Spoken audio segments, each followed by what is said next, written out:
এবার দিল্লির metro station মানেই হচ্ছে blue line, purple line, yellow line, এত লাইন কনফিউজ হয়ে যাবে। জাস্ট চিন্তা করো, একটা রুম যদি তোমরা নিতে চাও, একটা ঠিকঠাক রুম তোমাদের 1000 টাকা মতো পড়তে পারে, সেখানে জাস্ট 100 টাকা দিয়ে তোমাদের লাগেজ খুব সেফ থাকবে। Hello friends and welcome to my channel A Horrorful Life. This is your host Shashwati and এই ভিডিওটাতে থাকছে তোমাদের সবার জন্য একটা এক্সাইটিং ট্রাভেল জার্নি, যেটা আমি কভার করেছিলাম লাস্ট ইয়ার কালী পুজোর টাইমে। চলেছে এটা আমি একটা সিরিজ বানাবো। যে জার্নিটা আমরা কভার করেছিলাম, যে জায়গাগুলো আমরা ঘুরেছিলাম, সেই সবগুলোর ব্যাপারে অনেক ডিটেলস নিয়ে, কিভাবে যাবে, কোথায় থাকবে, এক্সেট্রা এক্সেট্রা, তোমাদের অনেক রকম প্রশ্নের যে অভিজ্ঞতাটা আমি অর্জন করেছি সেটা ডিরেক্টলি তোমাদের সঙ্গে শেয়ার করতে চাই, সো দ্যাট তোমরা যদি সেম ট্রিপটা প্ল্যান করতে চাও তাহলে তোমাদের একটু হেল্প হয়ে যাবে। চলো ভিডিওটা শুরু করা যাক। জার্নিটা ছিলাম last year October and November, ওই টাইমটাতে। এই ট্রিপটা আমরা কভার করব কেদারনাথ, তুঙ্গনাথ, বদ্রীনাথ, এই 3টে জায়গা। ডিরেক্ট হাওড়া থেকে হরিদ্বার না গিয়ে আমরা প্রথমে হাওড়া থেকে দিল্লি পৌঁছাবো এবং দিল্লি থেকে আমরা হরিদ্বার যাব। এতে দিল্লিটাও কিছুটা ঘুরে দেখা যাবে এবং একটানা ট্রেন জার্নিটাকে খানিকটা অ্যাভয়েড করা যেতে পারে। আমরা সেই সময় টিকিটও সেরকম পাচ্ছিলাম না, তো এইটা তোমাদের বলে রাখি, এটা একটা অল্টারনেটিভ হিসেবে তোমরা ভাবতে পারো যে যদি রাশের টাইমে, যেই যেমন এপ্রিল মাস আসছে, কপাট যখন খুলবে, আবার সবাই যখন কেদারনাথ যাওয়ার জন্য মানে রেডি হবে, এখন থেকেই সবাই টিকিটস কাটছে অ্যান্ড এভরিথিং। ইন কেস যদি তোমরা ডিরেক্ট হরিদ্বার যাওয়ার না পাও, তাহলে এই রুটটাও তোমরা প্ল্যান করতে পারো। আই থিঙ্ক এটাতে তোমাদের একটু হলেও জার্নিটা কম হেক্টিক হবে, বিকজ তোমরা একটু রেস্ট টাইম পাবে দিল্লিতে। একটা ট্রেন ধরেছিলাম, সেটা হচ্ছে 12323 হাওড়া বিএমই এক্সপ্রেস, যেটা বাড়মের অবধি যাচ্ছে, কিন্তু এটা নিউ দিল্লি থামে না, এটা কিন্তু ওল্ড দিল্লি রেলওয়ে স্টেশনে। একটা দিন আমরা প্ল্যান করলাম, সমস্ত কিছু রেডি করলাম, প্যাকিং অ্যান্ড এভরিথিং, যেটা প্রচণ্ড এক্সাইটিং থাকে যে কোনো ট্রিপের আগে। এবং তারপর সোজা রওনা দিলাম হাওড়া স্টেশনের উদ্দেশ্যে। হাওড়া স্টেশন পৌঁছে আমরা বিকেল 6:50 বাড়মের এক্সপ্রেস ধরে রওনা দিলাম আমাদের গন্তব্য ওল্ড দিল্লির উদ্দেশ্যে। পরের দিন বিকেল 3:30-র মধ্যে আমাদের পৌঁছানোর কথা ছিল, কিন্তু যথারীতি ইন্ডিয়ান রেলওয়েজ জানোই কিছু ঘন্টা লেট করে, সেই ট্রেন আমাদের গিয়ে পৌঁছালো বিকেল 4টে 4:30 ওরকম সময়। আমরা নামলাম, নেমে তারপর ভাবতে লাগলাম যে 4:30-র মধ্যে তো দিল্লি চলে এসেছি, আর কতটাই বা সময়, বিকজ আবার রাত্রিবেলা আমাদের ট্রেন আছে। এই ঘটনাটা তোমাদের সঙ্গে শেয়ার করছি বিকজ এটাও তোমরা জেনে রাখো, যদি এরকম একটা খুব শর্ট টাইমের জন্য তোমরা দিল্লি যাও এবং মনে করো হাতে 3-4 ঘন্টা সময় আছে, ইনস্টেড কোনো একটা হোটেল বুক করে টাকা ওয়েস্ট করার চেয়ে বেটার তোমরা এটা করতে পারো, যেটা আমরা করেছিলাম। যে কোনো বড় জাংশন বা বড় রেলওয়ে স্টেশনে লকার রুমস আর ইজিলি অ্যাভেলেবল এবং এটা প্রচণ্ড affordable at the same time. সেই লকার রুমে গিয়ে আমাদের লাগেজগুলোকে রেখে দিলাম এবং ওখানে নিয়ম হচ্ছে যে কোনো বড় ব্যাগ এবং ছোট ব্যাগের আলাদা প্রাইস। জাস্ট চিন্তা করো, একটা রুম যদি তোমরা নিতে চাও, একটা ঠিকঠাক রুম তোমাদের 1000 টাকা মতো পড়তে পারে, সেখানে জাস্ট 100 টাকা দিয়ে তোমাদের লাগেজ খুব সেফ থাকবে। রেলওয়ের তত্ত্বাবধানে এই জিনিসটা, তো তোমরা ওইটা ভেবো না যে তোমাদের লাগেজ চুরি হয়ে যাবে না এভরিথিং, বিকজ তোমরা যখন কিউতে যাচ্ছ ওরা ফার্স্টে তোমাদের আধার কার্ড চাই, তো তোমাদের আধার কার্ড নাম্বারের সঙ্গে ওরা একটা কিউআর কোড জেনারেট করবে, যেটা তোমার ব্যাগের সাথে অ্যাটাচ করা থাকবে, তো your luggage is in safe hands. For next destination হচ্ছে দিল্লি ঘুরে দেখা, কিন্তু 4 ঘন্টায় কি আর দিল্লি ঘোরা যায়? তারপর প্ল্যান করলাম যে পাশেই তো চাঁদনি চক মেট্রো স্টেশন আছে, তো এখান মেট্রো ধরে যদি কিছুটা জায়গা আমরা কভার করতে পারি। এবার দিল্লির মেট্রো স্টেশন মানেই হচ্ছে blue line, purple line, yellow line, এত লাইন কনফিউজ হয়ে যাবে। ডিসাইড করলাম যে চলো এখান থেকে জোরবাগ যাওয়া যায়, কারণ জোরবাগ হচ্ছে এমন একটা মেট্রো স্টেশন যেটার কাছেই সফদরজং টম্বটা পড়ে, তারপর লোধি গার্ডেন্সটা পড়ে, আর ওই রুটের মধ্যেই সেন্ট্রাল সেক্রেটারিয়েটও আরেকটা মেট্রো স্টেশন, যেখান থেকে তোমরা ইন্ডিয়া গেটটা দেখতে পারো। এর থেকে বেশি আর 4 ঘন্টায় করা পসিবল ছিল না, কারণ ডিনারটাও করতে হবে, সব করতে হবে। টাকাটা লাগে সেটা হচ্ছে চাঁদনি চক থেকে জোরবাগ যেতে 30 টাকা পার হেড পার পারসন এরকম লাগে মেট্রো ফেয়ার, এবং তারপর জোরবাগ থেকে সেন্ট্রাল সেক্রেটারিয়েট 20 টাকা, মানে ₹20 ইন্ডিয়ান রুপিস এটা লাগে। বাট আমি সাজেস্ট করবো, যদি সত্যি তোমরা দিল্লি ভালো করে ঘুরে দেখতে চাও, তাহলে এরকমভাবে ট্রিপটা প্ল্যান করো যাতে একটা গোটা দিন তোমরা দিল্লিতে দিতে পারো। আচ্ছা, অনেক বলে ফেললাম, এবার তোমরা সবাই ভিডিওসগুলো দেখো যেগুলো আমরা কভার করি।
জার্নিটা কোনো ব্লগ করিনি, বিকজ আমি বিশ্বাস করি যখন কোথাও বেড়াতে যাচ্ছ সেইখানে সেই পয়েন্টে, সেই মোমেন্টে সেই জার্নিটাকে এনজয় করা দরকার।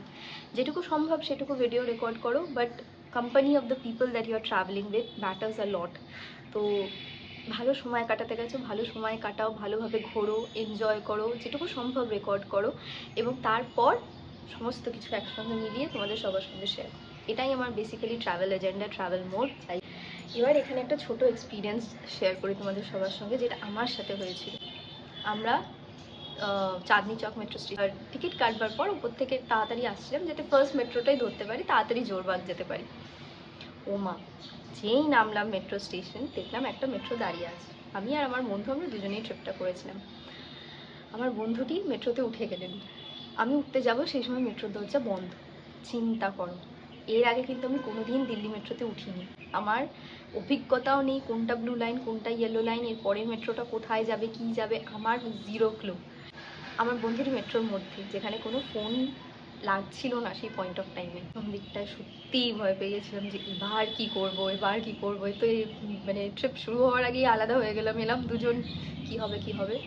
যাই হোক, যথারীতি কিছুটা টাইম যাওয়ার পর আমার বন্ধুটা সামহাও নেটওয়ার্ক পেয়েছিল, আমাকে ফোন বললো যে এই লাইনেই পরপর সব মেট্রোগুলো যাবে। সেগুলো আমি চুপচাপ একা দাঁড়িয়ে আছি। 15 মিনিট পরে আরেকটা মেট্রো এলো, সেটাতে উঠলাম।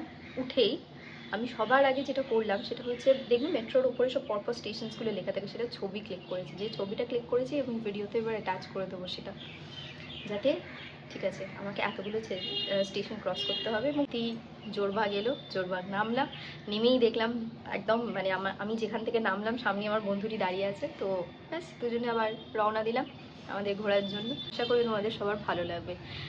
প্লিজ আমাকে জানিও কেমন লাগছে এই ভিডিওটা, বিকজ এটা আমি ফার্স্ট এরকমভাবে কোনো একটা ভিডিও করছি। তো তোমাদের কমেন্ট, সাপোর্ট, যে কোনো সাজেশনস যদি আসে তাহলে আমার সেটা খুবই ভালো লাগবে। দিল্লি রেলওয়ে স্টেশন ফিরে আসবার পর আমরা আমাদের লাগেজগুলো আবার কালেক্ট করলাম, ট্রেনটার জন্য অপেক্ষা করলাম, এবং ট্রেনে উঠে যাওয়ার পর এবার আমাদের অ্যাকচুয়াল যে ট্রিপ, অ্যাকচুয়াল যে জার্নি, কেদারনাথ, সেটা স্টার্ট হতে চলেছে।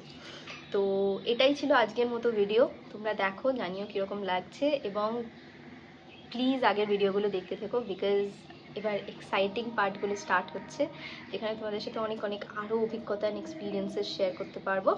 তো ততক্ষণ অবধি লাইক করে দিও, চ্যানেলটাকে সাবস্ক্রাইব করে দিও, আর দেখতে থেকো আ হডফিল life to have more experiences about life and share yours with me so that I can also share mine with you.